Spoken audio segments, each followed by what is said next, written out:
All right, so this is something to watch, and it just means that China is going to be a bigger economic player than the U.S. in the next 10 years, 20 years, 30 years. So that's economics, yeah. Right. Economists are saying that by 2032, the United States will no longer be the world's economic superpower. If things stay the same, China's happy if things stay the same. Taking Taiwan is just kind of a political point that Xi Jinping wants to have on his record to show his power. He could just as well in a year change that 2025 plan. Okay. And paper it over and everybody's going to accept it. But I don't think that's going to be the case. And if anything, I think Xi Jinping is benefiting from from China's stability, in contrast to the United States' instability. That's making their sphere of influence that much bigger and stronger, which you're seeing right now with the BRIC, Brazil, Russia, India, China trading bloc. You're seeing that the world on the other side of the ocean, the world is rallying around China. So why 2024? It's going to be a big election. It's going to be another Trump-Biden showdown with DeSantis in there and with who knows who else is going to announce. It's going to be an ugly election in 2024 for the United States. It's going to be 2 years of lame duck president before 2024. You're going to have this Ukraine conflict that's potentially going to go on for another winter and into next year. And there have already been economic and energy specialists saying that next winter will be even worse than this winter for Europe. So China's just sitting here reading the tea leaves, right? And they're saying to themselves, loving it. Perfect for them. Timing is, if we don't do it in 2024, when's the next chance that we're going to have to do it where it's going to be as quick, easy, and painless as if we were to do it right now? Okay. Now, the Taiwan aside, long term, what do we need to know about China, or what is there to do about China from an American perspective or a European perspective? We're so far, it's depressing. The truth is depressing. This is where I become like, I am the dentist of geopolitics. Nobody wants to hear me talk about it, right? But when you want to know the truth, I'll talk about it. China has spent the 20 years that we were focused on the global war on terror, China has spent that expanding its sphere of influence. They control rare earth minerals worldwide.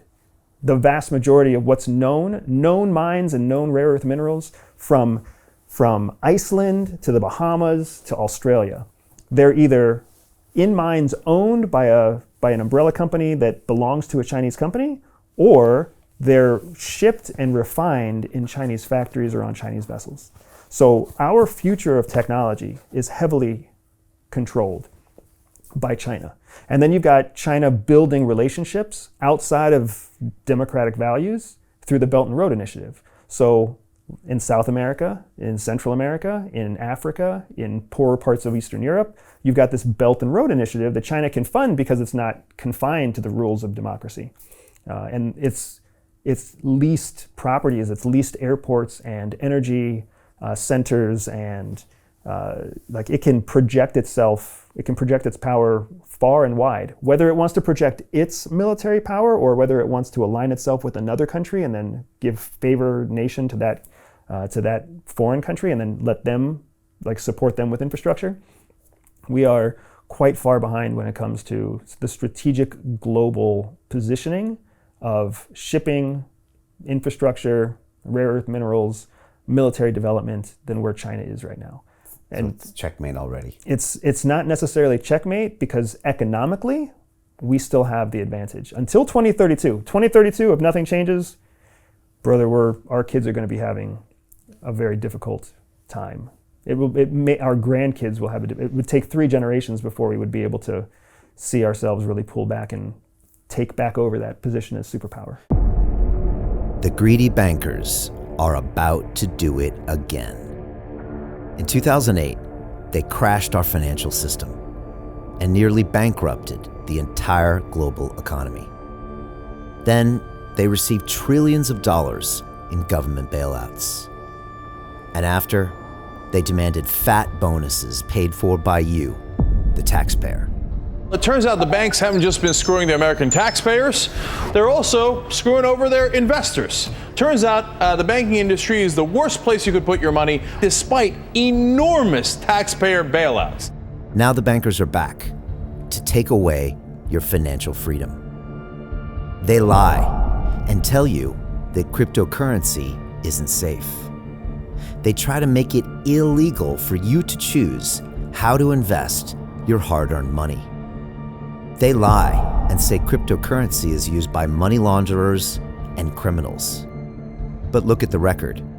It's the banks themselves that launder hundreds of billions of dollars every year to the biggest criminal operations in the world. Leaked documents have revealed how some UK banks have helped criminals, money launderers and Russians under sanctions. American authorities discovered that the Sinaloa cartel moved $881 million through HSBC accounts as bank officials turned a blind eye to the illegality. The bankers lie and say cryptocurrency is not a real investment. Meanwhile, the smartest CEOs in the world are buying billions and billions of it. The truth is that banks lie about cryptocurrency because it makes them scared. The banks take $9 trillion per year of your hard-earned money, and they are worried that they will finally be exposed. They're scared because crypto means they can no longer control your money, which means they can no longer control you. They are scared because you might actually understand your money and intelligently decide what to do with it. Now is the time for us to come together, fight back, and take control. It's time to educate ourselves, our families, and our communities. Because financial education means financial freedom. We know that cryptocurrencies will help us build the new decentralized financial system of the future. A banking system that is of the people, by the people, and for the people. A banking system where access to finance is a fundamental human right. A banking system that is free and fair and welcomes all humans on this earth. The DeFi revolution is happening. We, the people, can no longer be fooled. We choose to take control of our finances.